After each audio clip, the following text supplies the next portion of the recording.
प्रेरित पौलुस की कुरिन्थियों के नाम दूसरी पत्री अध्याय 5 वचन 17 मैं पढ़ रही हूँ, ध्यान देकर सुनो।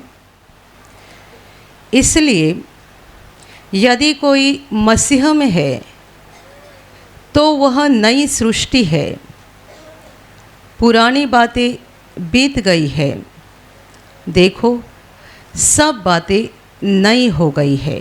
Hallelujah, hallelujah, hallelujah, hallelujah, hallelujah. परमेश्वर का वचन बता रहा है, यदि कोई मसीह में है तो वह नई सृष्टि है। Hallelujah, hallelujah.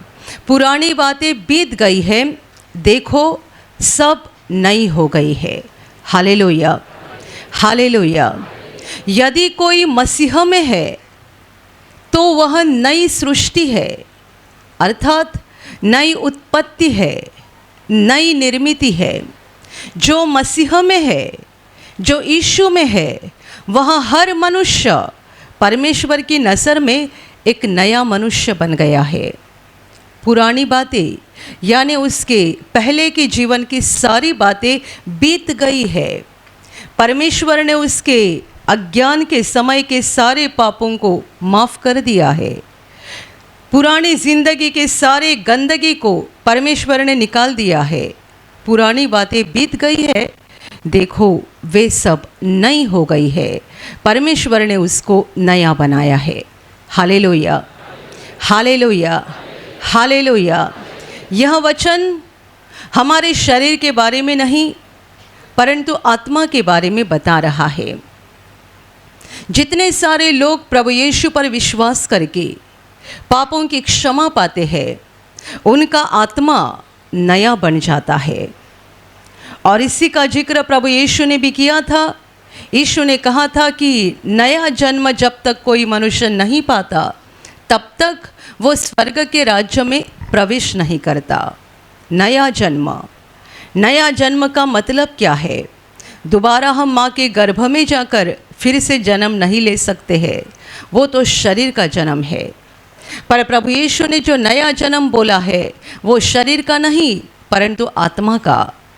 और ये नया जन्म तब होता है जब हम यीशु पर विश्वास करके अपने पुराने ज़िंदगी के सारे पापों का पश्चाताप करते हैं, आंसुओं के साथ परमेश्वर के पास क्षमा मांगते हैं और परमेश्वर हमें पापों की क्षमा देता है।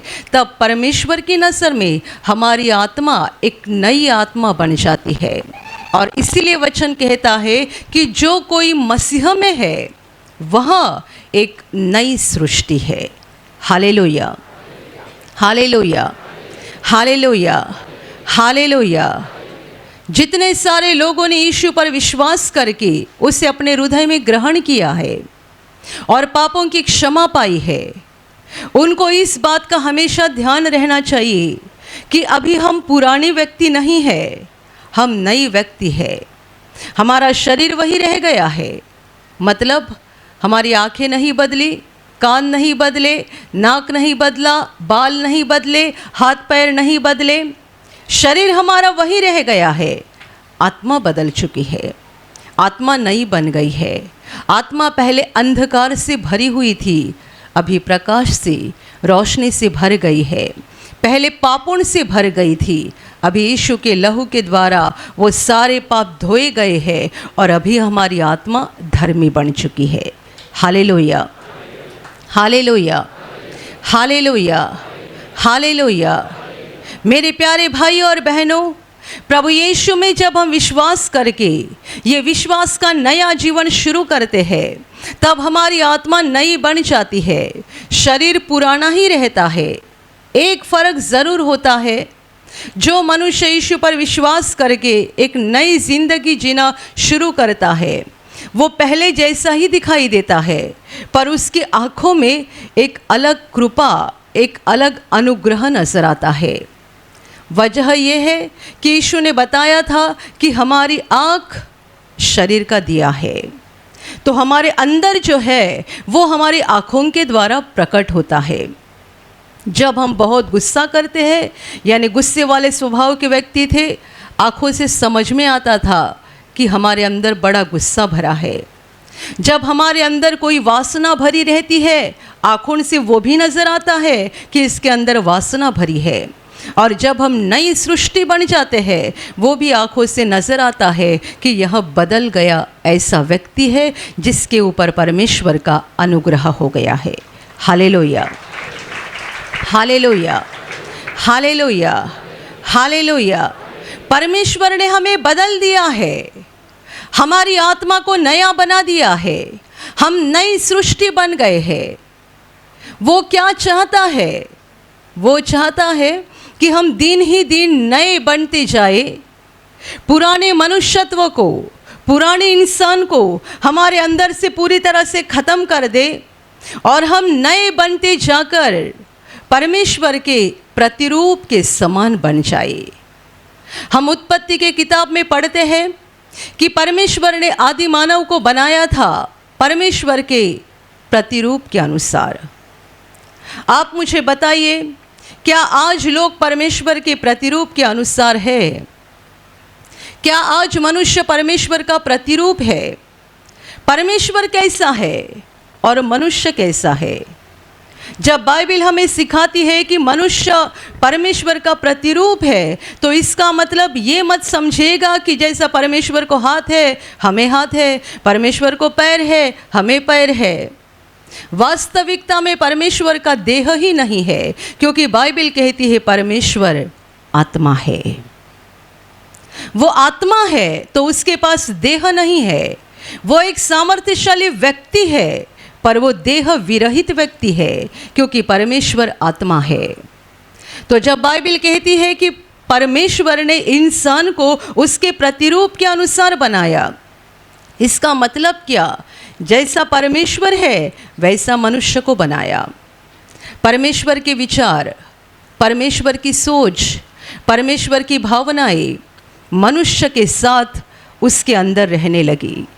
परमेश्वर ने अपने प्रतिरूप के अनुसार मनुष्य को बनाया, क्योंकि आप दुनिया का कोई भी प्राणी, कोई भी जानवर, कोई भी पंछी लेना, वो परमेश्वर के विचार या परमेश्वर की सोच, परमेश्वर की योजना के अनुसार वो नहीं चल सकता है।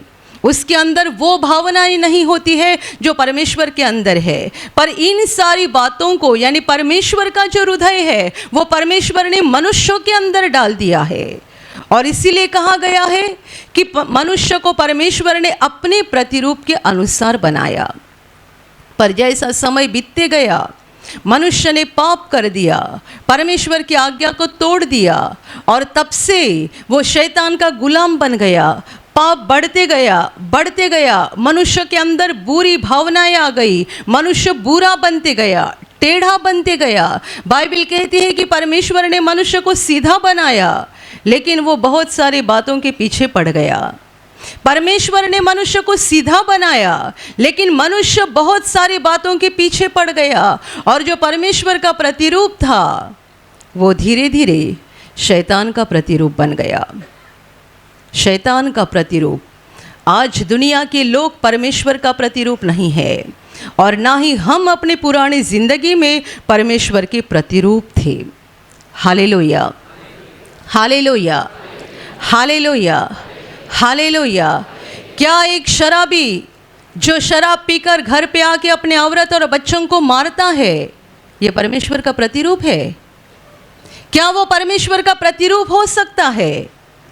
वो दिन भर की कमाई जाके शाम को शराब की दुकान के ऊपर ख़त्म कर देता है, ना अपने औरत की परवाह करता है, ना बच्चों की परवाह करता है, और घर में आकर उनके साथ लड़ाई झगड़ा करता है, उनको मारपीट करता है। क्या ये मनुष्य परमेश्वर का प्रतिरूप है? एक मनुष्य धंधा करता है, धंधे में कितने सारे लोगों को फंसाता है, अपने भलाई के लिए, अपने स्वार्थ के लिए लोगों को फंसाता है। क्या ये परमेश्वर का प्रतिरूप है? लोग एक दूसरों को गालियां देते हैं, क्या मनुष्य परमेश्वर का प्रतिरूप है? हम एक दूसरों को मारपीट करते हैं, क्या हम परमेश्वर का प्रतिरूप है? परमेश्वर का प्रतिरूप बोले तो जैसा वो है वैसे हम होने चाहिए। गाली देने वाली औरत परमेश्वर का प्रतिरूप कैसा हो सकती है? दूसरों को मारपीट करने वाला व्यक्ति परमेश्वर का प्रतिरूप कैसा हो सकता है? शराबी व्यक्ति जो बहुत बुरा जीवन बिता रहा है, वो परमेश्वर का प्रतिरूप कैसे हो सकता है? दूसरों को फंसाने वाले, लूटने वाले और दूसरों का नुकसान करके अपना ही स्वार्थ देखने वाले परमेश्वर का प्रतिरूप कैसे हो सकते हैं? परमेश्वर ने मनुष्य को अपने प्रतिरूप के अनुसार बनाया था। पाप की वजह से, अपनी ही लालसाओं के कारण मनुष्य शैतान के पीछे पड़ गया, उसकी बातों में आ गया और धीरे धीरे ये परमेश्वर का प्रतिरूप बदल गया शैतान के प्रतिरूप के समान। Hallelujah, hallelujah. वो महान परमेश्वर हम जैसे पापियों की तरह बर्ताव नहीं करते हैं। कितने सारे लोग ऐसे हैं, बताइए, कि अपने खुद के भाई की तरक्की होते हुए भी उनको देखा नहीं जाता है। मेरा भाई तरक्की कर रहा है, मेरी बहन की तरक्की हो रही है, मेरे पड़ोसी की तरक्की हो रही है, मेरे दोस्त की तरक्की हो रही है, मेरे रिश्तेदार की तरक्की हो रही है, इनको देखा नहीं जाता है। क्या परमेश्वर ऐसा है? परमेश्वर ऐसा है जो जलन से भरा है, किसी का भला नहीं देखना चाहता। परमेश्वर ऐसा है जो दूसरों का नुकसान देखना चाहता है। क्या परमेश्वर ऐसा है जो दूसरों को फंसाता है? परमेश्वर की एक बहुत बड़ी पहचान बाइबल में है, वो विश्वास योग्य परमेश्वर है, किसी को कभी भी नहीं फंसाता है। मनुष्य परमेश्वर को फंसाता है, परमेश्वर मनुष्य को कभी नहीं फंसाता। Hallelujah, hallelujah, hallelujah. बहुत साल पहले अपने प्रार्थना घर में एक पति पत्नी प्रार्थना में आए थे। उस औरत को कैंसर की गांठ हुई थी और बहुत बुरी हालत में थी। पति पत्नी दोनों जवान थे, मुझे लगता है 35 के आसपास उनकी उम्र रहेगी। दोनों भी बहुत डरे हुए थे। प्रार्थना में आए और भाग लिया। उनकी औरत की कैंसर की गांठ निकल गई, अच्छी हो गई। 8-10 महीना बीत गए। इन्होंने मंच पर आकर गवाही भी दी कि मेरी औरत की कैंसर की गांठ निकल गई, अभी उससे कोई परेशानी नहीं है, वो अच्छे से सब काम बीम करती है, तंदुरुस्त हो गई है। 8-10 महीना निकल गए, दोबारा उसके शरीर पर गांठ आ गई। मुझे लगता है गर्दन पे या कहीं तो गांठ थी, उसी जगह पे दोबारा गांठ आ गई। ये भाई मेरे पास आए, पति पत्नी दोनों भी बहुत डरे हुए थे और बता रहे थे, सिस्टर जी, हम जब यहाँ पहली बार प्रार्थना में आए, हमने परमेश्वर से वादा किया था। वो व्यक्ति बोल रहा था, मैंने प्रभु से कहा था कि यदि मेरी औरत ठीक हो जाएगी तो मैं तुम्हारे सेवा कार्य को 10,000 रुपया दान दे दूँगा। मेरी पत्नी ठीक हो गई, उसके बाद मैंने दान नहीं दिया। अभी 8-10 महीना हो गया है, इसके बदन पे दोबारा गांठ आ गई है और अभी हमें डर लग रहा है। मैंने कहा आप माफ़ी मांगो, दूसरा क्या इलाज है। उन्होंने पश्चाताप किया, शायद निवासी शिविर भी किया, 10,000 रुपये दान कर दिया और कुछ समय के बाद दोबारा आकर गवाही दी, वो गांठ निकल गई, औरत अच्छी हो गई।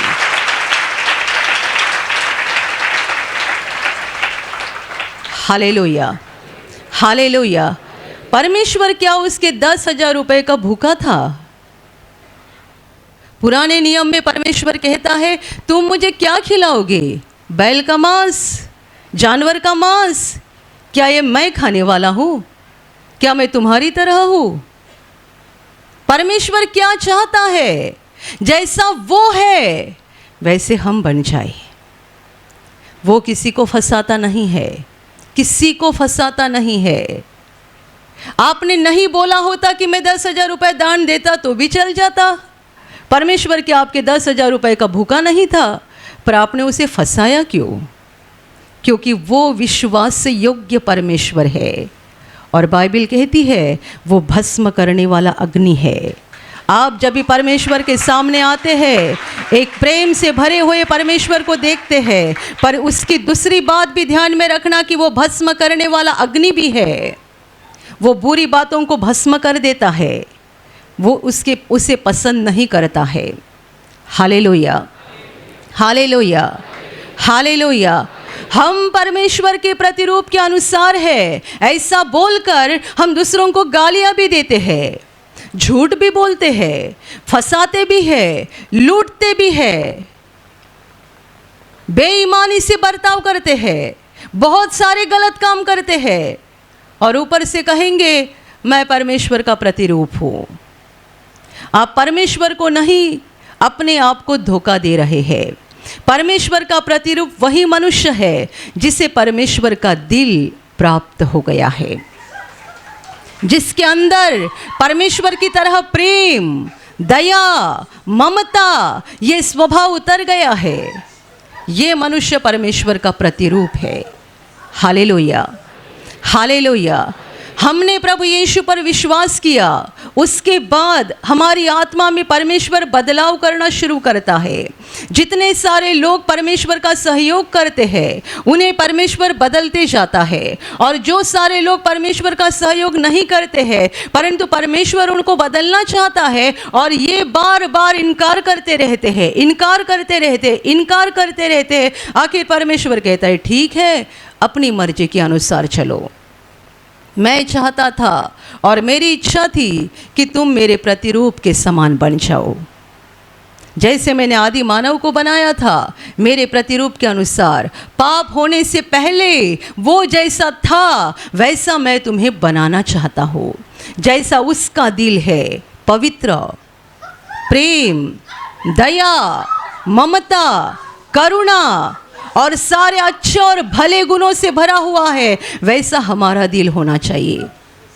मैंने कई लोगों को देखा है दूसरों की दुर्बलता के ऊपर हंसते हैं, दूसरों की कमजोरी के ऊपर हंसते हैं। कोई ऐसा मनुष्य है, ज़्यादातर स्कूल कॉलेज में होता है और लोग बड़े बनते हैं पर दिमाग बढ़ता नहीं है, अक्ल बढ़ती नहीं है। ट्रेन में सफ़र करते हुए भी दोस्त में ऐसा कोई दोस्त है जो दिमाग से थोड़ा कम है, उसे कम बातें समझ में आती है, उसका सब मजाक उड़ाते हैं। स्कूल में, कॉलेज में भी वही चलता है। कोई दुर्बल है, उसका मजाक उड़ाया जाता है। क्या परमेश्वर ऐसा करता है? कोई मनुष्य शरीर में उसके कोई व्यंग है, कोई कमी है, जैसे कि एक आध औरत, एक आध बहन पैर से अपंग है, अपाहिज, लंगड़ी है, तो लोग उसे लंगड़ी कहकर पुकारते हैं। कोई गूंगा है तो लोग उसको गूंगा कहकर पुकारते हैं। बताइए परमेश्वर और हम दोनों में कितना बड़ा अंतर है। मैंने ऐसे लोग देखे हैं जो अपाहिज व्यक्ति को लंगड़ा, ए लंगड़ी ऐसा कहकर पुकारते हैं। कोई गूंगा है तो उसको ए गूंगा ऐसा कहकर पुकारते हैं। कोई बहरा है तो उसको ए बहरा ऐसा कहकर पुकारते हैं। परमेश्वर का हृदय कहाँ और हमारा हृदय कहाँ? परमेश्वर दुर्बल लोगों के ऊपर दया करता है, उसका दिल दया और करुणा से भरा है। आप प्रभु में आने के बाद यदि आप नए बनते जा रहे हैं तो आपको किसी की दुर्बलता देखकर उसका मजाक उड़ाने का मन नहीं होगा, परंतु उसकी मदद करने का मन होगा। किसी दुर्बल को देखकर, किसी कमज़ोर को देखकर आप उसका मजाक नहीं उड़ाओगे, बल्कि आप उसकी सहायता करोगे, और तब समझ जाना अभी आपको परमेश्वर का हृदय प्राप्त हो रहा है। Hallelujah, hallelujah, hallelujah.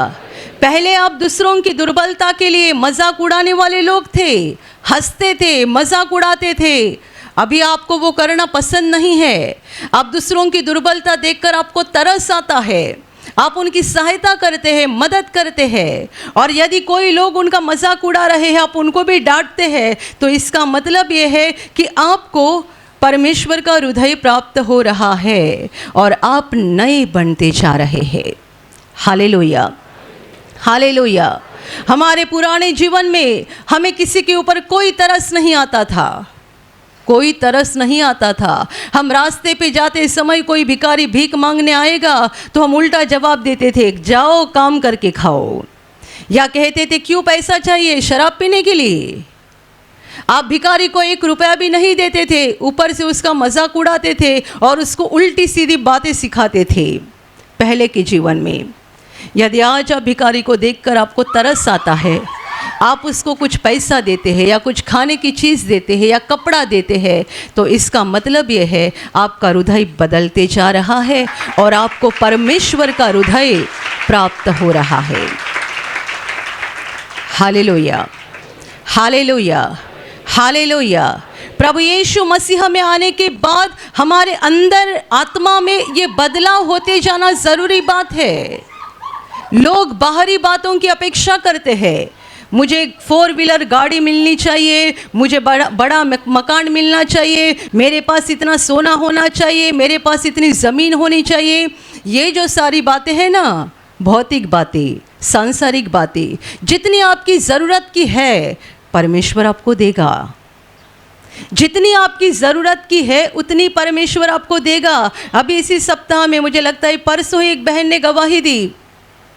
इतनी गरीब हालत में वो जीवन बिता रही थी कि वो कहती है कि मैं आधा लीटर खाने का तेल भी नहीं खरीद सकती थी।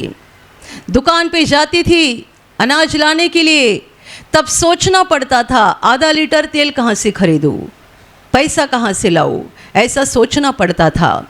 1 साल पहले उसको अपने प्रार्थना घर की जानकारी मिल गई। वो यहाँ प्रार्थना में आने लगी और वो कहती है प्रभु ने मुझे इतना आशीषित किया कि जहाँ मैं आधा लीटर तेल भी नहीं खरीद पाती थी, वहाँ मैं अभी पूरा डिब्बा भर के घर में तेल लाती हूँ। Hallelujah, hallelujah. और घर में पहले कुछ सामान नहीं रहता था, अभी इतना सामान भरा हुआ रहता है। प्रभु ने मुझे आशीषित किया। ये जो बातें हमारी ज़रूरत की है, हमारी सांसारिक बातें, भौतिक बातें प्रभु देता है। कितने लोगों ने गवाही दी है, मोटरसाइकिल लेने की काबिल वो नहीं थे, उन्होंने प्रार्थना किया, प्रभु से कहा, प्रभु ने उनकी इच्छा को पूरा कर दिया। किसी को 4 व्हीलर गाड़ी लेनी थी, कितने सालों से कोशिश कर रहे थे, नहीं हो पा रहा था। प्रार्थना में आने के बाद प्रभु का अनुग्रह हुआ, उनके पास 4 व्हीलर गाड़ी आ गई। कितने लोगों के पास सालों साल से अपना मकान नहीं था, प्रभु में आने के बाद प्रभु ने उनको अच्छा मकान देकर आशीषित किया। कितने लोगों ने ऐसी भी गवाही दी है, सालों साल तनख्वाह बढ़ती नहीं थी, प्रभु में आने के बाद अचानक तनख्वाह बढ़ने लगी। Hallelujah, hallelujah. और अभी एक भाई ने गवाही दी, वो एक स्कूल में टीचर है, 18 साल पढ़ा रहे थे, परमानेंट नहीं हो रहे थे। 18 वर्ष एक स्कूल में टीचर की नौकरी करते हुए परमानेंट होने के लिए कोशिश कर रहे थे, नहीं हो पा रहे थे। इसी गुड फ्राइडे के दिन वो यहाँ उपवास प्रार्थना में मौजूद थे और शाम के वक्त जब आखिरी आशीर्वाद दिया जा रहा था, ये भाई ने अपने मोबाइल को हाथ में उठाकर प्रभु से कहा, हे प्रभु आज मेरी इच्छा को पूरी करना, इसी मोबाइल पर मुझे मैसेज आ जाए कि मैं मेरे जॉब के ऊपर परमानेंट हो गया हूँ। और विश्वास के साथ ये भाई यहाँ से घर लौटे। वो कहते हैं उसी दिन गुड फ्राइडे के ही दिन यहाँ से वापस गए और शाम को मोबाइल पे मैसेज आ गया, वे नौकरी में परमानेंट हो गए और गवर्नमेंट की सैलरी भी उनके अकाउंट में आ गई। 18 वर्ष की प्रतीक्षा एक पल में ख़त्म हो गई। प्रभु हमारी शरीर की भी रखवाली करता है, आत्मा की भी करता है। वो हमारा पूरा ख्याल रखता है, पूरा, आधा नहीं। इसीलिए पतरस ने कहा है, तुम अपनी सारी चिंता उसी के ऊपर डाल दो, क्योंकि उसको तुम्हारा ध्यान है। परमेश्वर को तुम्हारा ध्यान है। कभी ये मत समझिएगा कि प्रभु क्या जानेगा कि मुझे क्या परेशानी है, प्रभु नहीं जानता होगा मेरे जीवन में क्या समस्या है, ऐसा नहीं है। उसको हमारा ध्यान है। वो हमारे शरीर का भी ध्यान रखता है, आत्मा का भी ध्यान रखता है, हमारे मन और विचारों का भी ध्यान रखता है। वो हमारी सारी बातों का ध्यान रखता है। और इसीलिए जो सांसारिक बातें, भौतिक बातें जो हमारी ज़रूरत की है, उसके लिए दिन रात रोते मत रहो। आप मांगो प्रभु के पास और भरोसा करके शांत हो जाओ। सही समय आने पर प्रभु आपको वो चीज़ें दे देगा। पर आपका ध्यान किसके ऊपर होना चाहिए? आपका फोकस किस बात के ऊपर होना चाहिए? यदि आप प्रभु में चल रहे हैं तो आपकी आत्मा नई बननी चाहिए। हमें परमेश्वर के प्रतिरूप के समान बनना है। जैसा परमेश्वर का दिल है वैसा मेरा दिल बनना चाहिए, जैसा वो है वैसे हम बनने चाहिए। प्रभु यीशु ने कहा था, जैसा तुम्हारा स्वर्गीय बाप दयालु है वैसे तुम भी दयालु बनो। जैसा तुम्हारा स्वर्गीय बाप परिपूर्ण है वैसे तुम भी परिपूर्ण बनो। ये हमारे जीवन का सफ़र है, विश्वास के जीवन का सफ़र। इसमें हमें यही करना है। हम जो शैतान के प्रतिरूप के समान बन गए थे, अभी हमें अपने आप को बदलना है, बदलना है, बदलना है और हमें परमेश्वर के प्रतिरूप में बनते जाना है। जैसा वो है वैसा हमें बनना है, ताकि हम सचमुच परमेश्वर के बच्चे बन जाएंगे। वो हम पर बहुत खुश होगा और हम अनंत काल उसके साथ उसके घर में रहेंगे। Hallelujah, hallelujah, hallelujah. परमेश्वर के प्रतिरूप के अनुसार हम में से हर एक को बनना है, और ये एक दिन में नहीं होता है, एक महीने में नहीं होता है। मैं नहीं कहूँगी कि मैं परमेश्वर के प्रतिरूप के अनुसार 100% बन रही हूँ, बन गई हूँ, ऐसा नहीं बता सकती हूँ। पौलुस ने कहा है, इतने में ही मैंने हासिल किया, ऐसा मैं नहीं बोल रहा हूँ। मैं अभी ही सिद्ध हो गया हूँ, ऐसा मैं नहीं बोल रहा हूँ। ये सिद्ध होने की प्रक्रिया शुरू है।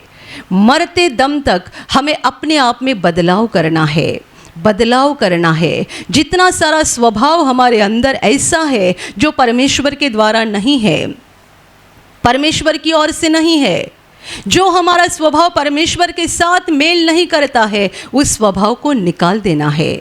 जैसे कि मैंने कहा, आप दूसरों की दुर्बलता देखकर हंसते थे, अभी हंसना नहीं चाहिए, उनकी सहायता करनी चाहिए। किसी गरीब, दुखी, कष्टी लोगों को देखकर उनसे नफरत नहीं करनी चाहिए। पहले नफरत किया करते होंगे, पर अभी नहीं करनी है। अभी उन पर तरस खाकर उनकी मदद करनी है। पहले आप चोरी करते होंगे, कितने लोगों को चोरी करना भी बहुत आसान बात लगती है, बड़ी आसानी से वे चोरी करते हैं। चोरी करना उनको कुछ भी बुरा या अधर्म या गलत ऐसा नहीं लगता है। यीशु में आने के बाद अभी आप चोर ना रहे, परंतु दूसरों को देने वाले लोग बन जाए। पहले आप छीनने वाले थे ना, चुराने वाले थे। हमारा बाप किसी की चोरी नहीं करता है, वो देते जाता है। धर्मी को भी देता है, अधर्मी को भी देता है। आज सूरज की रोशनी उसने धर्मी के ऊपर भी डाली है, अधर्मी के ऊपर भी डाली है। बारिश के समय पानी की वर्षा धर्मी के ऊपर भी होती है, अधर्मी के ऊपर भी होती है। परमेश्वर नहीं कहता ये खेत अधर्मी का है, इसके ऊपर बारिश की वर्षा नहीं हो जाएगी। ये खेत मेरे बेटे का है, धर्मी का है, इसके ऊपर वर्षा हो जाएगी। नहीं, वो धर्मी और अधर्मी सबको देते जाता है, देते जाता है, देते जाता है। यदि हम उसके प्रतिरूप के समान बन रहे हैं तो हम चुराने वाले लोग ना रहे, छीनने वाले लोग ना रहे, परंतु दूसरों को देने वाले लोग बन जाए। Hallelujah, hallelujah, hallelujah. हम जक्कई के बारे में जानते हैं, जो दूसरों को लूटने वाला और छीनने वाला मनुष्य था। जब उसने देने की भाषा की, प्रभु का दिल बड़ा खुश हो गया। वो दूसरों को फंसाता था, लूटता था और दूसरों से छीनता था। प्रभु यीशु के साथ मुलाकात होने के बाद यह मनुष्य बदल गया और उसने प्रभु से कहा, मैंने जिनसे लूट कर लिया है उन्हें मैं 4 गुना फेर दे देता हूँ। प्रभु का दिल बड़ा खुश हो गया और प्रभु कहता है, आज इस घर में उद्धार आ गया है। Hallelujah, hallelujah, hallelujah. मेरे प्यारे भाइयों और बहनों, परमेश्वर हमसे क्या चाहता है? आप जब परमेश्वर के बारे में सोचते हैं कि मैं क्या करके या किस चीज़ों के द्वारा, किन बातों के द्वारा परमेश्वर को प्रसन्न कर सकता हूँ, तब ध्यान में रखना, परमेश्वर सबसे पहले एक बात से प्रसन्न होता है। जब हमारा दिल उसके दिल के समान बनते जाता है, हम अपने आप में बदलाव करते जाते हैं, प्रभु को बड़ा आनंद लगता है। आप बड़ा फूलों का हार या फूलों की माला लेकर मत आया करो, प्रभु उससे प्रसन्न नहीं होता है। परमेश्वर ने कहा है, तुम मुझे फूल क्या दे रहे हो, वो तो मेरी ही बनाई हुई सृष्टि है। फूल तो मैंने बनाए हैं, तुम मुझे देकर क्या खुश कर रहे हो? और बताइए, स्वर्ग में फूल की क्या कुछ कमी पड़ी होगी? जितने लोगों को स्वर्ग का दर्शन हुआ है, उनमें से कई लोगों ने कहा है कि हमने स्वर्ग में ऐसे फूल देखे हैं, ऐसे फूल जो धरती पर कहीं भी नहीं है। वे सोने से भी ज़्यादा चमक रहे थे और इतने खूबसूरत फूल धरती पर कहाँ नहीं है। तो हम यहाँ के धरती के फूल लाकर परमेश्वर को क्या देंगे और क्या इससे परमेश्वर प्रसन्न हो जाएगा? परमेश्वर हमारे दिल के अंदर जो बदलाव हो रहा है और हम परमेश्वर के स्वरूप में बनते जा रहे हैं, इस बात को देखकर बड़ा खुश होता है। Hallelujah, hallelujah. पहले आपका स्वभाव ऐसा था कि आपको बड़ा गुस्सा आता था और गुस्सा आने के बाद एक एक महीना, दो दो महीना आप उसके साथ बातें नहीं करते थे। ज़्यादातर पति पत्नी रिश्ते में ऐसा होता है और भाई बहनों के रिश्ते में भी होता है। बहन बहन का झगड़ा हो गया, 6 महीना एक दूसरे के साथ बातें नहीं करते हैं, एक ही घर में रहते हैं। मुझे नहीं समझता कैसे रहते हैं। एक घर में रहकर 6 महीना एक दूसरे के साथ बातें नहीं करते हैं। पति पत्नी दोनों का झगड़ा होता है, तब ज़्यादातर बहनें एक एक महीना अपने पति से बात नहीं करती है। भाई बहन का झगड़ा हो गया, एक दूसरे के साथ एक एक महीना, दो दो महीना बातें नहीं करते हैं। आप इस तरीके से कैसे रह सकते हैं? ये पुरानी जिंदगी थी कि आपका झगड़ा होने के बाद आप अपने पति के साथ या भाई के साथ या बहन के साथ आप 3 महीना, एक एक महीना बात नहीं करते थे। अभी आप नए बन रहे हैं ना, तो अभी आपके अंदर स्वभाव बदलना चाहिए। यदि आपको गुस्सा आ भी गया तो भी एक आधे घंटे के अंदर आप शांत होकर तुरंत उनके साथ प्यार से बात करना शुरू करनी चाहिए। यदि ये हो रहा है तो जान लेना आपका हृदय परमेश्वर के समान बनते जा रहा है। आपका हृदय परमेश्वर के समान बनते जा रहा है। पहले आपको गुस्सा होने के बाद एक एक महीना बात करने का मन नहीं होता था। अभी गुस्सा आने के बाद आधे घंटे के अंदर ही आपका हृदय ऐसा बन जाता है कि मैं जाके उनके साथ बात करूं, और आप बात करना शुरू कर देते हैं। इसका मतलब आपका जो पुराना स्वभाव था वो निकल गया है, पुरानी बातें बीत गई है। देखो, वे सब नई हो गई है। परमेश्वर आपको नया बना रहा है।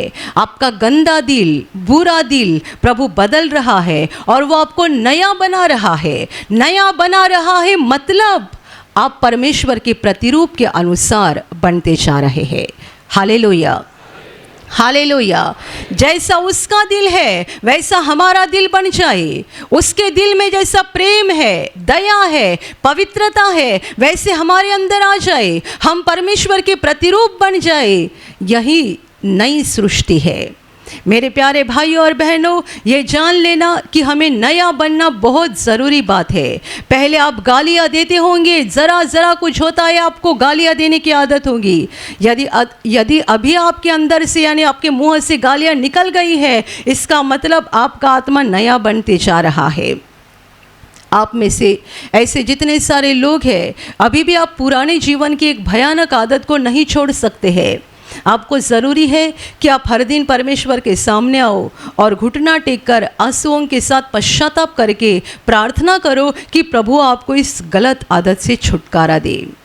हम परमेश्वर के प्रतिरूप के समान बन जाए, ये हमारे लिए ज़रूरी है। हम पुराने जैसे थे वैसे ही रहेंगे तो परमेश्वर के राज्य में यानी स्वर्ग में हमारा प्रवेश नहीं हो जाएगा। प्रभु यीशु ने कहा है, मुझे हे प्रभु बोलने वाले सब लोग परमेश्वर के राज्य में प्रवेश नहीं करेंगे, परंतु वही करेंगे जो मेरे स्वर्गीय पिता के इच्छा के अनुसार चलते हैं। Hallelujah, hallelujah, hallelujah. इसलिए हमें बदलना ज़रूरी बात है। अपने आप में बदलाव करना ज़रूरी बात है। चोरी करने वाला दोबारा चोरी ना करे परंतु दूसरों की मदद करते रहे। मजाक उड़ाने वाला दूसरों को हंसने वाला अभी दूसरों की मजाक ना उड़ाए, दूसरों को ना हंसे परंतु दूसरों की सहायता करे। दूसरों के साथ कठोरता से बर्ताव करने वाले अभी कठोर ना रहे परंतु एक दयालु स्वभाव के साथ बर्ताव करे। गुस्सा करने वाले और अपने अंदर गुस्सा रखने वाले अभी स्वभाव को बदल दे और गुस्सा आने के बाद तुरंत उसको निकाल कर मेल करके सौम्यता के साथ बर्ताव करें। यह है नई सृष्टि। आप कहेंगे प्रार्थना में आने के बाद हम नया नया कपड़ा पहनने लगे, ये नई सृष्टि नहीं है। आप प्रार्थना में आने के बाद आपका कपड़ा बदल गया, आपकी हेयर स्टाइल, बालों की स्टाइल बदल गई, इससे कुछ फ़ायदा नहीं है। अपने बालों की स्टाइल नई बना दी, कपड़ा नया नया पहनने लगे, क्योंकि पहले आपके पास पैसे की कमी होती थी या पैसा रहता भी था तो भी यहाँ वहाँ ख़त्म होता था, तो आप कपड़ा भी नहीं ला पाते थे। पर अभी आप प्रभु की दया से अच्छा अच्छा कपड़ा लाते हो, तो ये मत कहो हाँ मैं नया बन रहा हूँ, क्योंकि अभी मैं नया नया कपड़ा पहनता हूँ, मैं नई नई साड़ी पहनती हूँ, अभी मैं नई बन रही हूँ। एक बहन ने गवाही दी थी ना कि जब वो प्रार्थना में नहीं आई थी, प्रभु में नहीं थी, इतनी गरीब थी कि उसके पास साड़ी भी नहीं रहती थी, फटी साड़ी पहना करती थी, एक या दो ही साड़ी थी, वो भी फटी थी, और नई साड़ी लाने के लिए उसके पास पैसा नहीं था। वो कहती है प्रभु में आने के बाद मुझे इतना आशीष मिल गया, इतना आशीष कि मेरा कपड़े का पूरा बक्सा अभी साड़ी से भरा हुआ है। हालेलुया। तो आप में जितने सारे लोगों की ऐसी गवाही है कि पहले आपके पास अच्छा कपड़ा भी नहीं रहता था, अभी आप नया नया कपड़ा लाते हैं, पहनते हैं, तो ये मत कहना कि हाँ हम बदलते जा रहे हैं। हम नया कपड़ा पहनते हैं, नया चप्पल पहनते हैं, नई गाड़ी चलाते हैं, हेयर स्टाइल बदल गई, बालों की स्टाइल बदल गई, अभी हम नए बनते जा रहे हैं। Hallelujah, hallelujah. परमेश्वर का वचन बाहरी बदलाव की बात नहीं कर रहा है। बाहर से आपका एक ही बदलाव सच में नज़र आना चाहिए, जो मैंने आपको शुरू में ही बताया। अपनी आँखों से नज़र आएगा, आपकी आँखों से पहचाना जाएगा कि आप नए जन्मे हुए व्यक्ति है या पुराने व्यक्ति है। क्योंकि परमेश्वर का अनुग्रह जो हमारी आत्मा के ऊपर होता है वो हमारी आँखों से नज़र में पड़ता है, क्योंकि हमारी आँख शरीर का दिया है। Hallelujah, hallelujah, hallelujah. जो बहुत गुस्से में है उसके ऊपर देखने से पता चलता है, यानी क्या, आँखों में देखने से पता चलता है। जिसके अंदर बहुत नफ़रत है उसकी आँखों में देखने से पता चलता है ये नफ़रत से भरा है। जिसको अनुग्रह प्राप्त हो गया है उसके आँखों में देखने से पता चलता है कि यह व्यक्ति बदल गया है। Hallelujah, hallelujah, hallelujah. मेरे प्यारे भाई और बहनों, परमेश्वर का वचन कहता है जो कोई मसीह में है वो नई सृष्टि है, पुरानी बातें बीत गई है, देखो वे सब नई हो गई है। हमारे पुराने जीवन के पापों को परमेश्वर ने माफ़ कर दिया है, हमें उनका पूरी तरह से त्याग करना है, बुरी आदतों को छोड़ना है, हमारे गंदे और कठिन दिल को बदलते जाना है, और जैसा परमेश्वर है वैसा हमें बनना है। परमेश्वर के प्रतिरूप समान बनते जाना, यही नई सृष्टि है। Hallelujah, hallelujah, hallelujah.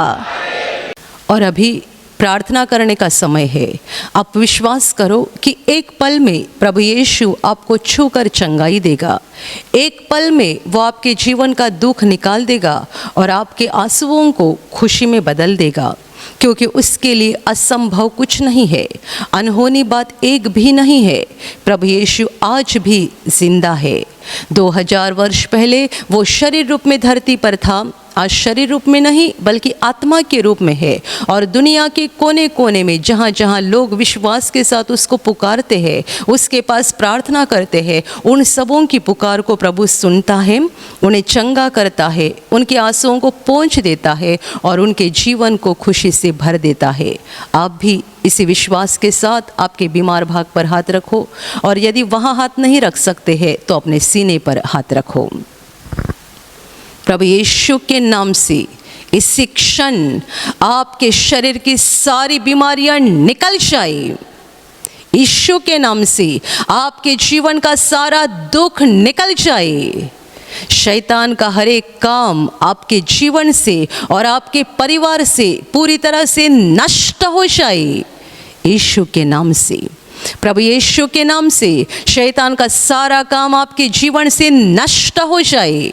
सारी दुष्ट आत्माओं को प्रभु यीशु के नाम से मैं आज्ञा दे रही हूँ, इसी क्षण इन्हें छोड़कर निकल जाओ और वापस उनमें नहीं आना। इसी क्षण प्रभु का महान सामर्थ आपके ऊपर आ जाए। प्रभु का महान सामर्थ्य आपके ऊपर आ जाए, प्रभु का महान सामर्थ्य आपके ऊपर आ जाए। इसी घड़ी पवित्र आत्मा की खुशी आपके दिल में आ जाए, पवित्र आत्मा की शांति आपके दिल में आ जाए और आपका जीवन स्वर्ग की रोशनी से भर जाए। आमीन।